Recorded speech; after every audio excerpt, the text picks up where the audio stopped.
আমি তেলাওয়াত করেছি।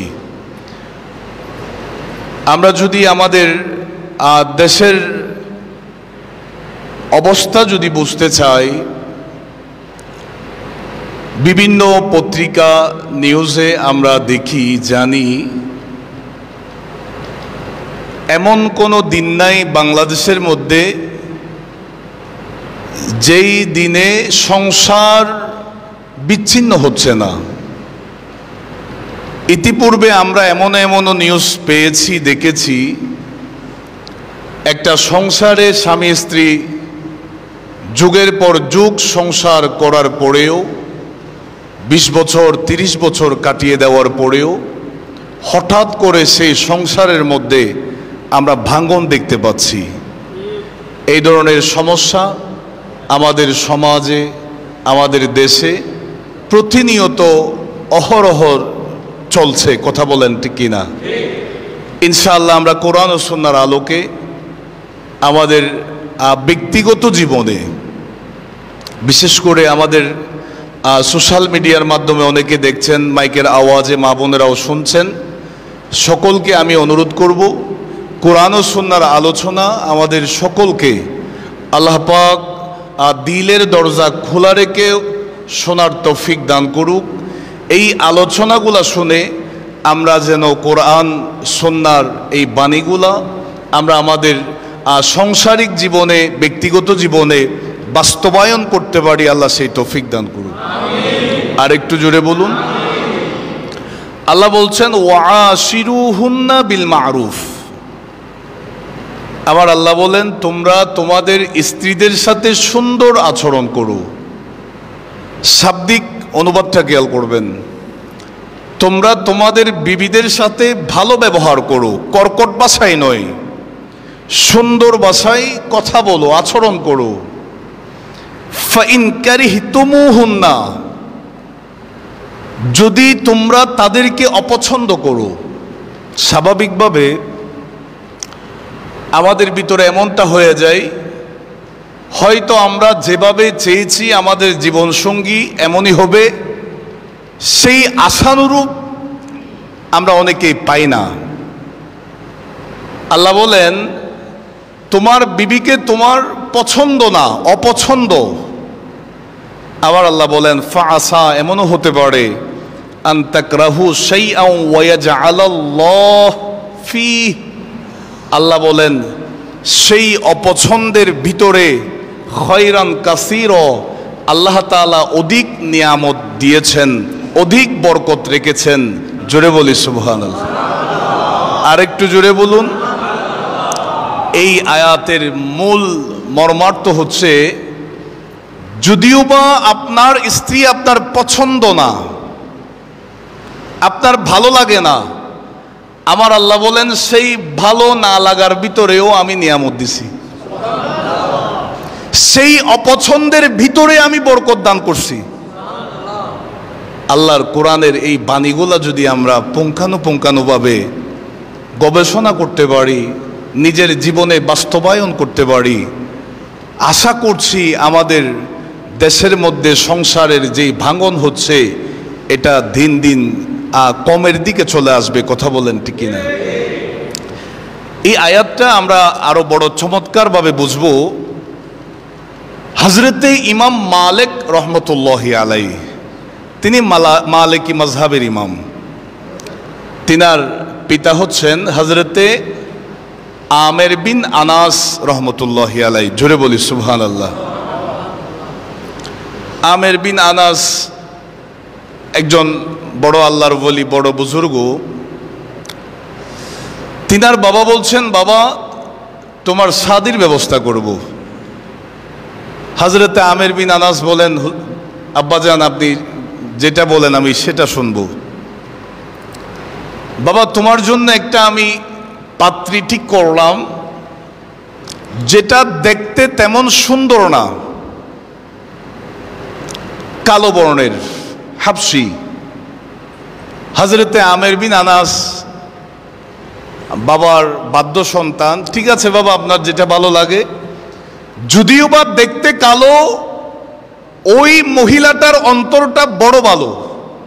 সুবহানাল্লাহ বলেন। বড় গুণবতী মহিলা, নেককার বান্দিনী হযরতে আমির বিন আনাস রহমতুল্লাহি আলাইহি বাবার কথা মতে শাদী করলেন। পয়েন্টটা খেয়াল করুন। শাদী করার পরে যখন বিয়ের দিন রাতের বেলা বিবির কাছে গেলেন, তিনি দেখে আশ্চর্য হয়ে গেলেন, শর্ট খেলেন। ওই বিবি এত বেশি কালো ছিল, তিনার দিকে তিনি তাকাতে পারছেন না, ভালো লাগছে না। তিনি বের হয়ে যাচ্ছেন। যাওয়ার পথে স্বামীকে বলছেন, হে আমার প্রাণের স্বামী, হয়তো আমি দেখতে সুন্দর না, আমি দেখতে কুৎসিত হতে পারি, আমাকেও তো আল্লাহ সৃষ্টি করেছেন, এই কুৎসিতের কারণ তো আমি নই, আমাকে তো আল্লাহ বানিয়েছেন।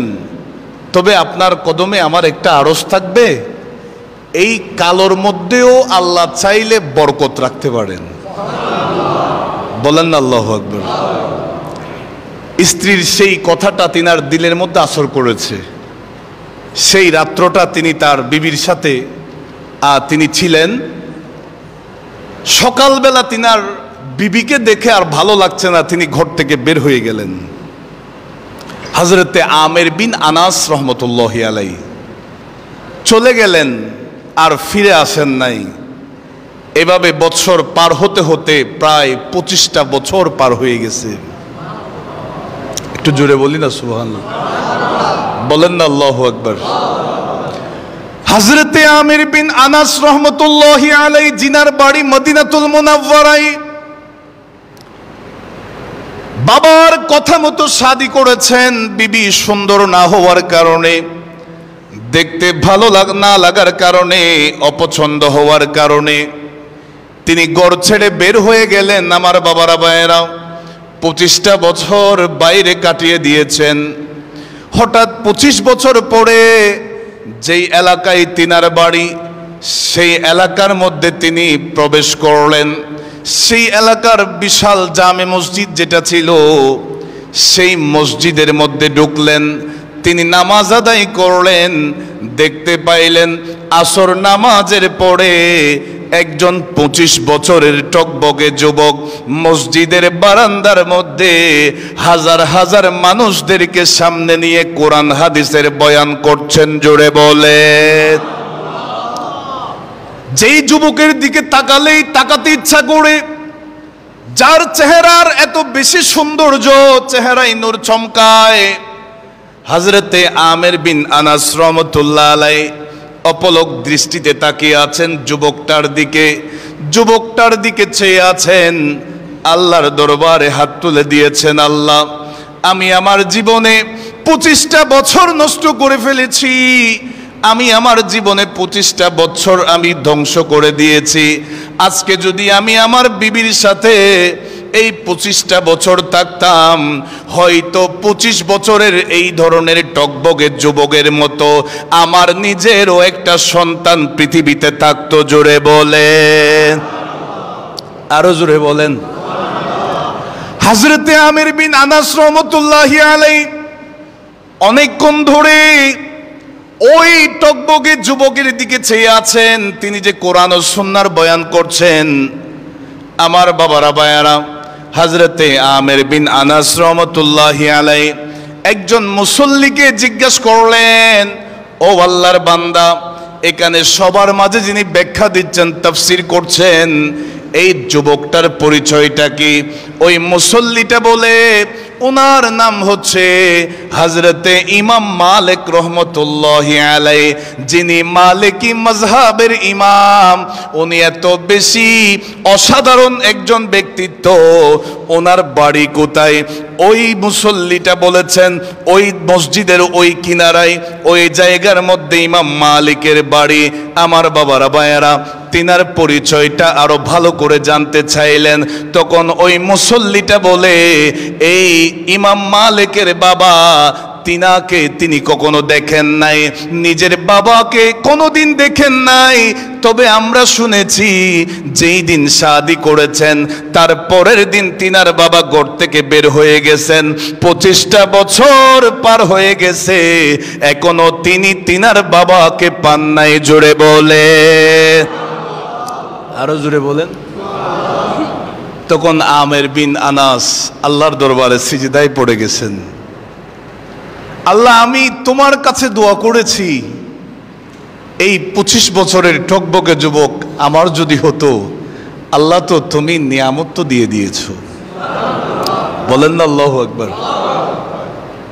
হযরত ইমাম মালিক রহমতুল্লাহ আলাইহির দরস শেষ হয়েছে, মসজিদের দুয়ারে তিনি দাঁড়িয়ে আছেন, অপেক্ষা করছেন হযরত ইমাম মালিকের সাথে সাক্ষাৎ করবেন। সাক্ষাতের সাথে সাথে সালাম দিলেন। ইমাম মালিক রহমতুল্লাহ আলাইহির সাথে কৌশল বিনিময় হলো। জিজ্ঞাসা করলেন, বাবা আপনার বাড়ি কোথায়? বলে যে ওই জায়গার মধ্যে আমার ঘর। কে আছেন? আমার একজন মা জননী আছেন আমার ঘরে। বাবা কোথায়? হযরত ইমাম মালিক রহমতুল্লাহি আলাইহি বলেন, বাবাকে আমি কখনো দেখি নাই, আমি শুনেছি আমার মায়ের মুখে আমার মাকে পছন্দ না হওয়ার কারণে আমার বাবা চলে গেছেন। ওই আমের আনসারি বলেন, তো আপনার বাবার প্রতি আপনার কোনো রাগ নাই? হযরতে ইমাম মালিক রহমতুল্লাহি আলাইহি বলেন, আমার বাবার প্রতি কোনো রাগ নাই। আপনি কি আপনার বাবার জন্য দোয়া করেন? ইমাম মালিক বলেন, হ্যাঁ, আমি আমার বাবার জন্য 2টা দোয়া করি আল্লাহর কাছে। কি দোয়া করেন? আমি আল্লাহর কাছে বলি, প্রত্যেকটা নামাজের পরে আমি আমার পিতার জন্য আল্লাহর কাছে দোয়া করি, আল্লাহ আমার বাবাকে জান্নাতি হিসাবে কবুল করো। আমি আমার বাবার জন্য দোয়া করি, আল্লাহ যদি আমার বাবা দুনিয়াতে বেঁচে থাকেন এখনো, আল্লাহ তোমার কাছে দোয়া করি যেন আমার বাবার সাক্ষাৎটা আমি পাই। বলেন না আল্লাহু আকবার। হযরত ইমাম মালিক রহমতুল্লাহি আলাইহিকে বলেন আমির বিন আনাস রহমতুল্লাহি আলাইহি পিতা সন্তানকে বলে, ও ইমাম মালিক রহমতুল্লাহি আলাইহি, আমি দূরের একজন মুসাফির আপনাদের এলাকায় এসেছি। আপনি যদি মেহেরবানি করে আপনার ঘরের মধ্যে আমাকে মেহমান বানিয়ে একটু নিয়ে যান। সুবহানাল্লাহ বলেন। আপনি যদি আমাকে মেহমান বানাইয়া আপনার ঘরে নিয়ে যান, তাইলে আমি বড় উপকৃত হব, খুশি হব। হযরত ইমাম মালিক রহমতুল্লাহি আলাইহি বলেন, সঙ্গে নিয়ে চলে গেলেন আমের বিন আনাসকে। আমার বাবারা ভাইয়ারা সঙ্গে গেলেন, এখনো দরজার ভিতরে ঢুকেন নাই। আপনি এখানে অপেক্ষা করুন, আমি আমার মায়ের কাছে অনুমতি নিব। মা যদি আসতে বলেন আমি আপনাকে নিয়ে যাব। হযরতে আমির বিন আনাস রহমতুল্লাহি আলাইহি বলেন, ও ইমাম মালিক, আপনার মায়ের কদমে আমার একটা সালাম দিবেন, মা জননীকে আমার একটা সালাম জানাবেন, আর একটা কথা বলবেন, ওই একজন মেহমান আমাদের ঘরে এসেছে, তিনি আপনাকে বলার জন্য বলেছে, আল্লাহ চাইলে কালোর ভিতরেও আমার আল্লাহ বরকত রাখতে পারেন। জোরে বলে। হযরত ইমাম মালিক রহমতুল্লাহি আলাইহি আমির বিন আনাস বাইরে অবস্থান করছে। ইমাম মালিক ঘরের ভিতরে ঢুকেছেন, মা জননীর কাছে গেলেন।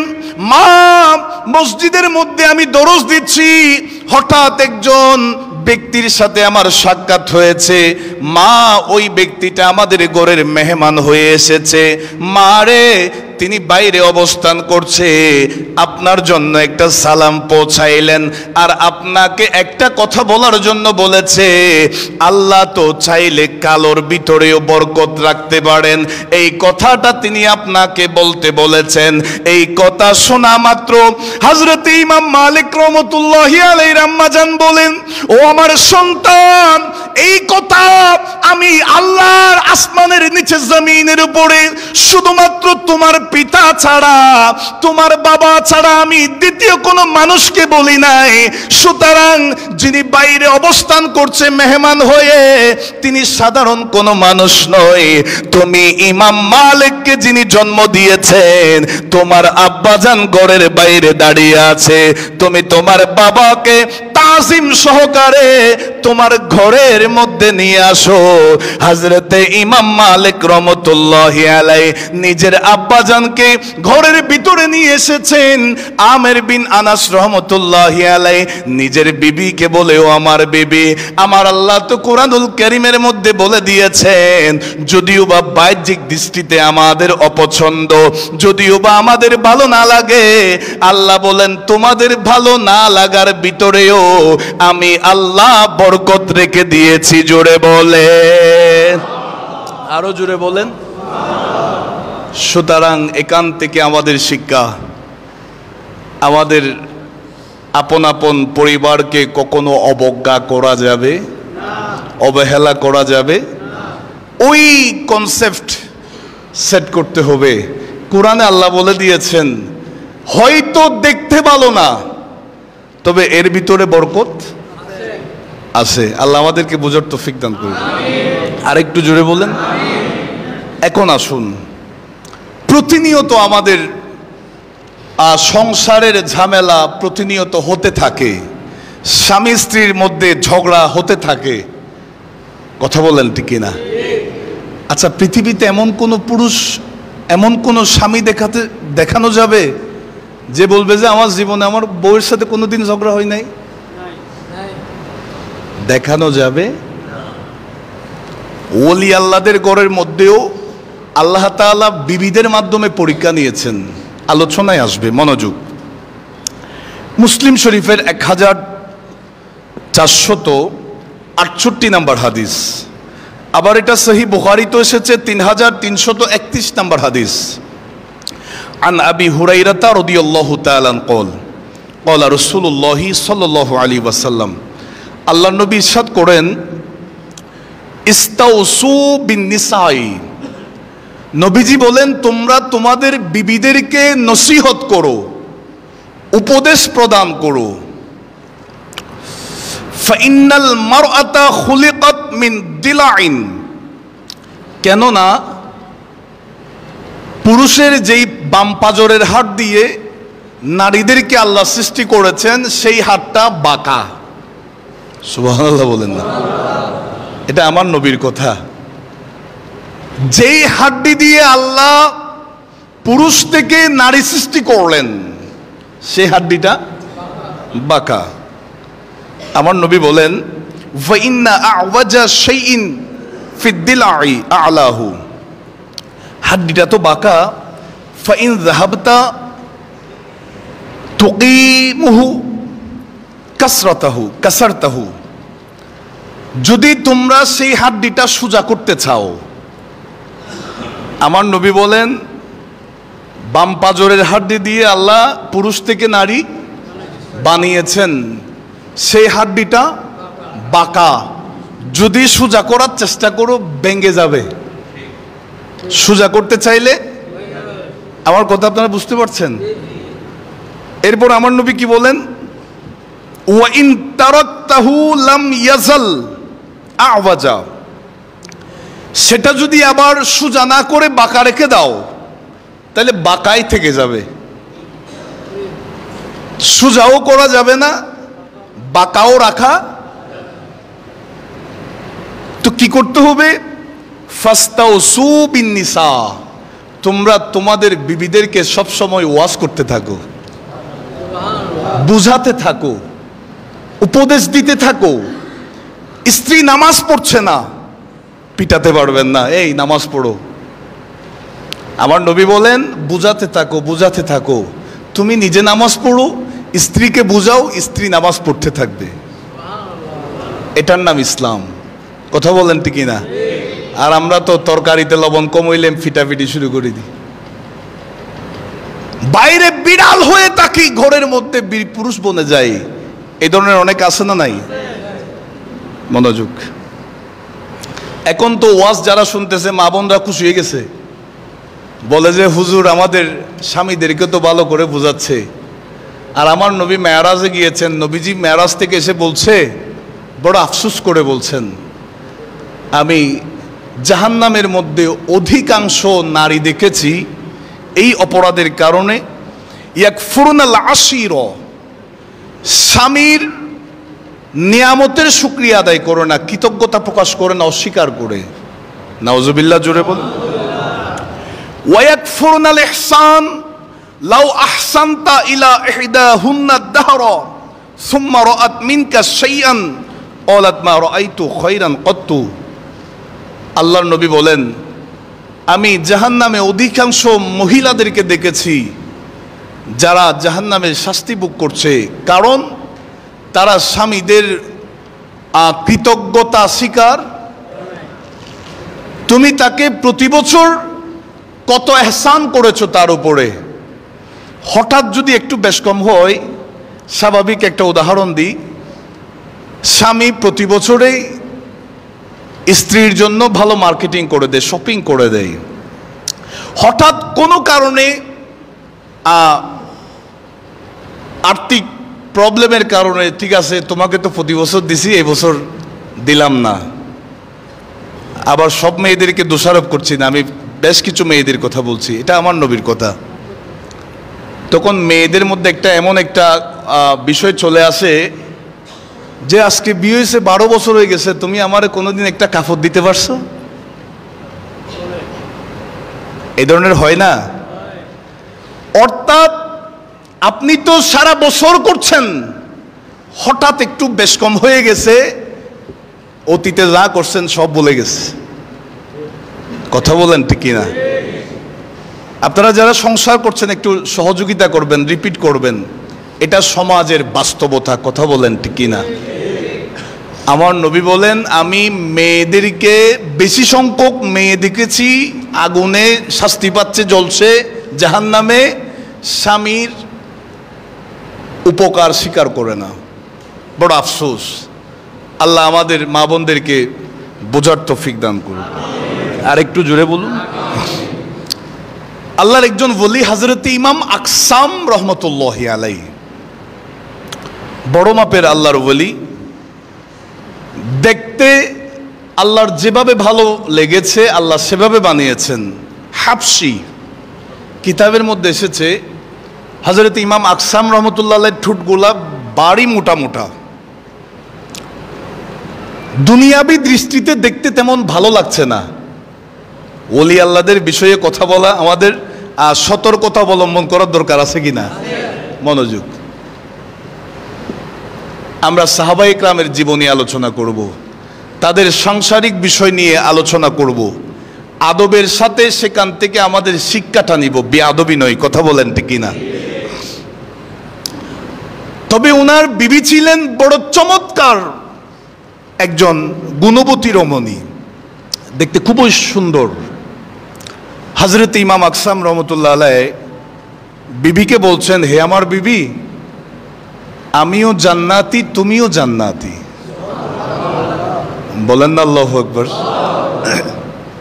বিবি আশ্চর্য হয়ে গেলেন।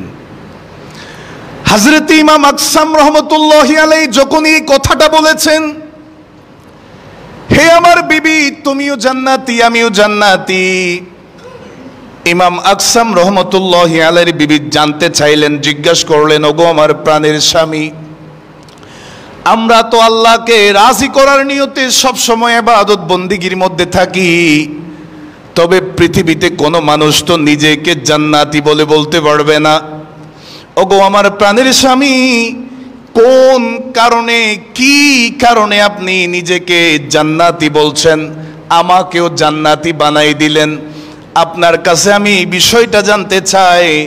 হযরতে ইমাম আকসাম রহমতুল্লাহি আলাইহির স্ত্রী যখন এই কথাটা বলেছেন, আল্লাহর ওলি ইমাম আকসাম রহমতুল্লাহি আলাইহি নিজের বিবিকে বলেন, ও আমার বিবি, ও আমার সঙ্গী, আজকে যুগের পর যুগ তুমি আমার সাথে সংসার করছো, আমি দেখতে বড় কুৎসিত, আমি একজন হাবশি মানুষ, আমি কালো বর্ণের মানুষ, আমাকে দেখতে তেমন ভালো লাগে না, তারপরেও এতটা বছর তুমি কষ্ট করেছো, এতটা বছর তুমি যে কষ্ট করলা, আমার সাথে সময় কাটিয়েছো, একদিনের জন্যেও আমার উপর তোমার কোনো রাগ আসে নাই, আমার সাথে জীবন কাটাইলা, সারাটা জীবন তুমি সবর করেছো, আল্লাহ নসিবে যা রেখেছে তার উপরে তুমি সন্তুষ্ট থেকেছো, সারাটা জীবন তুমি সবর করেছো, আর তোমার মতো সুন্দরী নেককার বিবি পেয়ে আমি সারা জীবন আল্লাহর শুকর আদায় করেছি,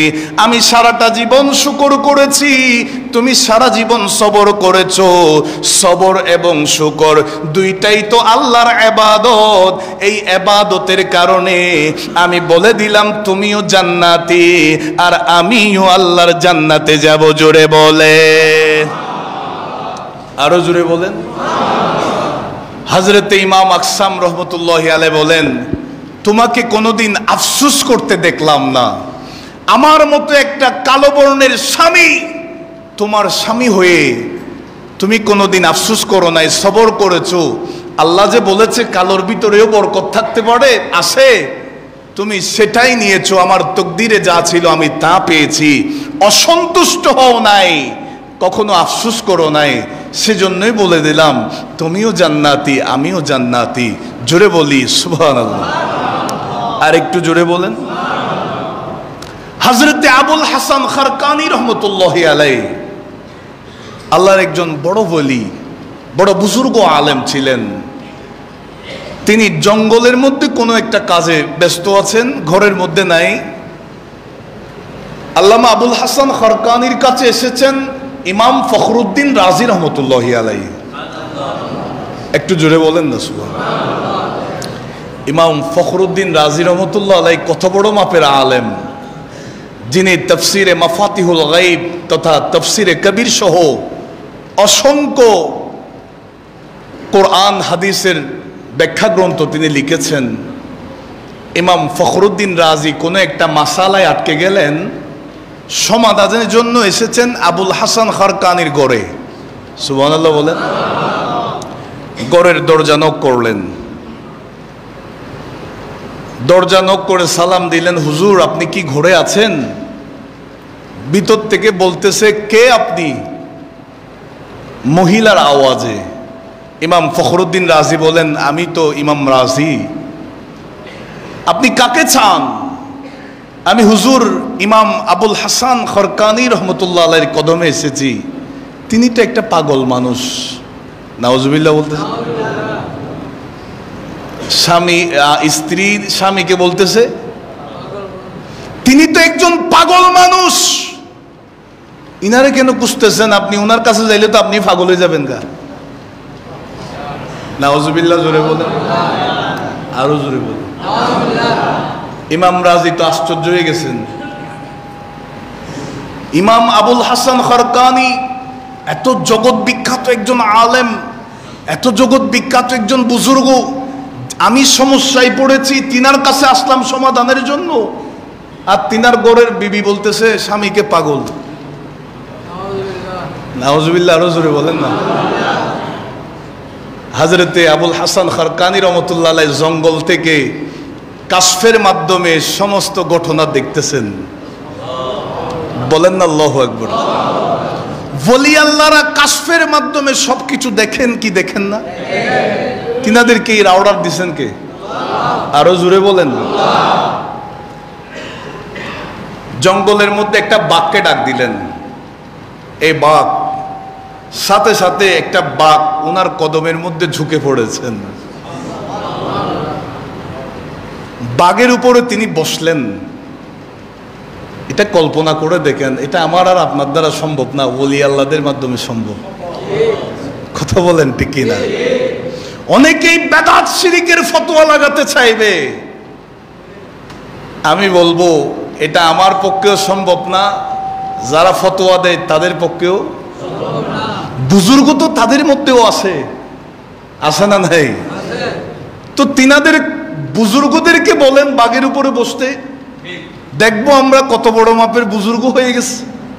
কথা বলেন ঠিক কিনা? তবে ওলি আল্লাহদের সাথে বেয়াদবি করা যাবে না। হযরতে আবুল হাসান খারকানি বাঘের পিঠে চড়লেন, জঙ্গল থেকে অজগরকে ডাক দিলেন, এই অজগর আসো। বিশাল আকৃতির মোটা আকৃতির এক অজগর কদমের সামনে এসেছেন, অজগরের মাথায় ধরলেন, চাবুকের মতো করে ব্যবহার করছেন। বলেন না আল্লাহু আকবার। ওই অজগরকে চাবুক বানালেন, বাঘের পিঠে ছড়লেন, বাঘকে ঘোড়া বানালেন, চাবুক দিয়ে বাঘকে প্রহার করছে, তিনি ঘরের দিকে যাচ্ছেন। ইমাম ফখরুদ্দিন রাজি রহমতুল্লাহ আলাইহি আশ্চর্য হয়ে তাকায় আছেন, আমি কি দেখলাম, কি দেখতে পাচ্ছি, এটা কমাই দেন, ঠিক আছে ঠিক আছে, আমি কি দেখলাম? জিনার বাধ্য হয়ে গেছে বনের বাঘ, জিনার কথা শুনছে অজগর সাপ, আর তিনার গড়ের বিবি তিনাকে পাগল বলতেছে। তিনি চিন্তা করতে লাগলেন, এটা কেমন হতে পারে? তখন হযরতে আবুল হাসান খারকানি রহমতুল্লাহি আলাইহি বলেন, ও ইমাম ফখরুদ্দিন রাজি, তুমি চিন্তা করছো আমার বিবি আমার অবাধ্য, বাধ্য নই। হুজুর তারপরেও নিজের বিবিকে ঘরে রেখে দিছেন, তালাক দেয় নাই, ডিভোর্স দেয় নাই, এই বিবিকে নিয়ে সংসার করছে। আমি ঘরে তেমন থাকি না, প্রয়োজনের বাইরে সময় আমি ঘরে কাটাই না। আমি যে আমার অবাধ্য স্ত্রীকে, আমি আমার অবাধ্য বিবিকে বছরের পর বছর সহ্য করছি, অবাধ্য বিবিকে সহ্য করার কারণে আল্লাহ তার সৃষ্টিগুলাকে আমার জন্য বাধ্য করে দিয়েছে। আরো জোরে বলেন, আমি আমার অবাধ্য বিবিকে সহ্য করছি, সেই কারণে আল্লাহ আমাকে এমন পজিশনে নিয়ে গেছেন, বনের বাঘকে ডাক দিলে আমার কথা মতো চলে আসে, অজগরকে ডাক দিলে আমার সামনে চলে আসে। আমাকে আল্লাহ এত বড় মকাম দিয়েছেন, সেজন্যই তো বলি ওলি আল্লাহরাও নিজের ঘরের মধ্যে বিভিন্ন পরীক্ষার মধ্যে পড়েছেন, তারা কামিয়াব হয়েছেন। আল্লাহ আমাদেরকে বুঝার তৌফিক দান করুন। আরো জোরে বলেন। আগে আমরা শুনতাম ঘরের মধ্যে স্ত্রীকে নির্যাতন করছে স্বামী, কথা বলেন ঠিক কিনা? তো সেই হিসাবে আমাদের দেশের মধ্যে একটা আইন আছে, নারী নির্যাতনের একটা আইন আছে, বড় কঠিন আইন। কারণ এটা এমন একটা মারাত্মক সমস্যার ঘটনা, সত্য নাকি মিথ্যা এটা যাচাই পড়ে আগে আসামিকে পানিশমেন্ট স্টার্ট করে দিবে, কথা বলেন ঠিক কিনা? বর্তমানে যদিও বা আমরা দেখছি না, পেপার নিউজে পত্রিকায় আসছে না, তবে অসংখ্য ঘরের মধ্যে পুরুষ নির্যাতন হচ্ছে, কথা বলেন ঠিক কিনা? আল্লাহর কাছে দোয়া করি, আল্লাহ আমাদের সবাইকে, আল্লাহ স্বামী স্ত্রী একে অপরের প্রতি মহব্বত ভালোবাসা তুমি দান করো। আরো জোরে বলুন। এখন আসুন, স্ত্রী যদি আপনার অবাধ্য হয়, আপনি যদি আপনার বিবিকে কন্ট্রোল করতে না পারেন, কি করবেন? ইসলাম আমাদেরকে কি বলে? কোরআনুল কারীমের সূরা নিসা এর 34 নম্বর আয়াত, আল্লাহ তাআলা বলেন, ওয়াল্লাতী তাখাফুনা নুশুজাহুন্না ফাইযুহুন্না। আপনি আশঙ্কা করছেন আপনার স্ত্রী আপনার অবাধ্য হয়ে গেছে, তখন আপনি আপনার স্ত্রীকে উপদেশ দিবেন, বুঝাবেন। আপনি অবাধ্য দেখলে তাকে বাধ্য করার জন্য বুঝাবেন। সে আপনি বুঝাচ্ছেন, কানে ঢুকছে না, শুনছে না, মানছে না, তখন আল্লাহর কোরআন বলছে, ওয়াহজুরুহুন্না ফিল মাদাজি,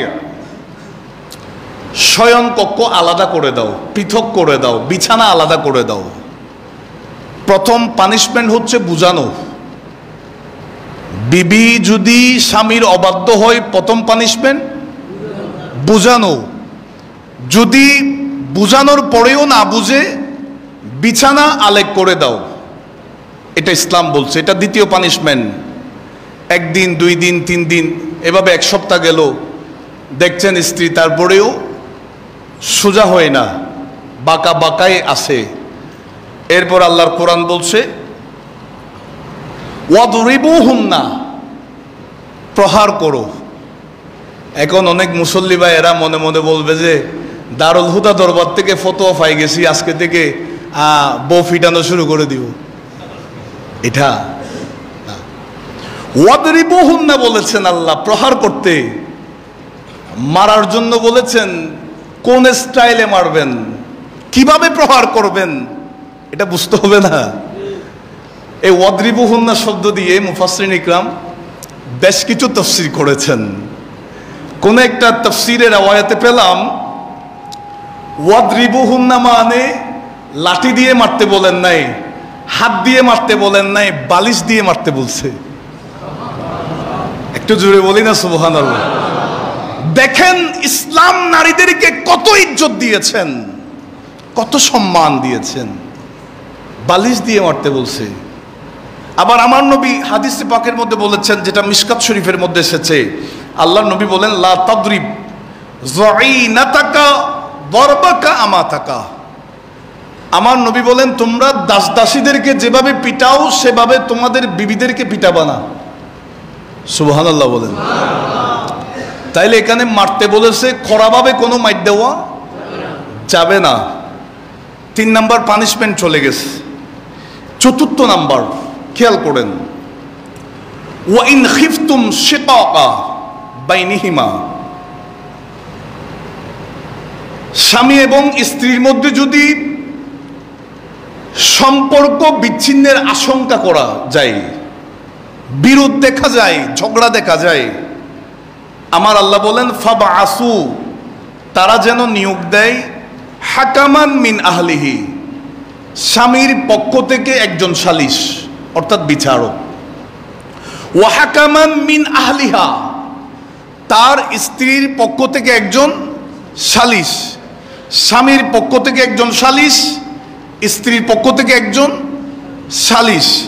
আল্লাহ তাআলা বলেন ইন ইউরিদা ইসলাহান, ওই দুইজন সালিশ যদি চায় স্বামী এবং স্ত্রী দুজনের সম্পর্ক আলাদা নয়, বিচ্ছিন্ন নয়, তাদের ভিতরে ইসলাহ করবে, সম্পর্কটা বজায় রাখবে, আমার আল্লাহ বলেন ইউয়াফিকিল্লাহু বাইনাহুমা, স্বামী এবং স্ত্রীর ভিতরে মীমাংসার একটা উপায় আমি আল্লাহ সৃষ্টি করে দিব।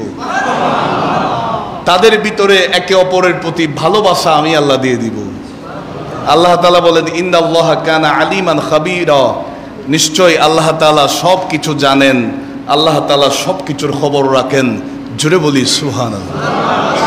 তো লাস্ট, এরপরেও হচ্ছে না, বিচারকে বিচার করছে, সমাধান করে দিছে, এরপরেও একে অপরের ভিতরে বনাবনি হচ্ছে না। শেষ পর্যায়ে, একেবারে শেষ পর্যায়ে হাদিসে পাকের মধ্যে আছে আবগাদুল হালালি ইনদাল্লাহ, আল্লাহর কাছে ঘৃণিত একটা হালাল পন্থা আছে, বিষয়টা হালাল, বৈধ, জায়েজ, তবে আমার আল্লাহ পছন্দ করেন না, আমার আল্লাহ এটা ঘৃণা করেন, পছন্দ করেন না। আর তালাক, ডিভোর্স, তালাক, স্বামী স্ত্রী আলাদা হয়ে যাওয়া, এটা একটা শরীয়তের মধ্যে ঘৃণিত, অপছন্দনীয় একটা হালাল জায়েজ কাজ। আল্লাহ আমাদেরকে বোঝার তৌফিক দান করুন। আরো জোরে বলুন। অহরহর আমাদের সমাজে এই ডিভোর্স, স্বামী স্ত্রীর ভাঙ্গন, সংসারের ভাঙ্গন আমরা দেখছি। মাঝখানে ছোট ছোট মাসুম বাচ্চাদের জীবন বরবাদ হয়ে যাচ্ছে। মা বাবা একে অপরের সাথে বনাবনি হচ্ছে না, তারা ডিভোর্স হয়ে যাচ্ছে। স্ত্রী অন্য জায়গায় বিবাহে বসছে, স্বামী অন্য জায়গায় বিবাহ করছে। মাঝখানে এই মাসুম বাচ্চাদের অবস্থা, তাদের ভবিষ্যৎ অন্ধকার হয়ে যাচ্ছে। কথা বলেন ঠিক না? সুতরাং আমি বলবো, যা আলোচনা হয়েছে এখান থেকে আমাদের শিক্ষণীয়, আমাদের করণীয়, আমরা সংসার জীবন করব, যার সাথেই সংসার করি না কেন, কোরআন এবং সুন্নাহকে সামনে রাখবো। আল্লাহর নবী কিভাবে সংসার জীবন করেছেন, সাহাবায়ে কেরামরা কিভাবে নিজেদের বিবিদের সাথে সংসার করেছেন, আল্লাহর ওলিরা কিভাবে সংসার জীবন করেছেন, কিভাবে তাদের ভিতরে ধৈর্য ছিল, সবর ছিল, আমাদেরকেও সেটা মানতে হবে। আল্লাহ পাক আমাদের জীবনকে সুন্দরভাবে সুচারুরূপে আল্লাহ পরিচালনা করার তৌফিক দান করুন। আরো জোরে বলুন। লাস্ট আমি আবারও বলছি, আল্লাহ বলেছেন ওয়াশিরুহুন্না বিল মারুফ, তোমরা তোমাদের বিবিদের সাথে সুন্দর আচরণ করো, ভালো ব্যবহার করো। ফাইন কারিহতুমুহুন্না, যদিও বা তোমাদের অপছন্দ, বিবিকে তোমার ভালো লাগে না, চেহারা সুন্দর না, তারপরেও বিয়ে হয়ে গেছে, তোমার বিবি হিসাবে আছে। ফাআসা, আল্লাহ তাআলা বলেন এমনটাও হতে পারে আন তাকরাহু শাইআন ওয়া ইয়াজআলাল্লাহু ফীহি, ওই অপছন্দের ভিতরেও খায়রান কাসীরা, আমার আল্লাহ খয়র রেখেছেন, ভালো রেখেছেন, নিয়ামত রেখেছেন, বরকত রেখেছেন। নিজের মনকে সান্ত্বনা দিবেন, আমার বিবি যদিও বা কালো, হয়তো এই কালো মহিলার ভিতরে আল্লাহ আমার অসংখ্য নিয়ামত তার ভিতরে রেখেছে। আল্লাহ সকলকে কবুল করুক। ওয়া আখির দাওয়ানা আলহামদুলিল্লাহি রাব্বিল আলামিন। ওয়াসসালামু আলাইকুম ওয়া রাহমাতুল্লাহ।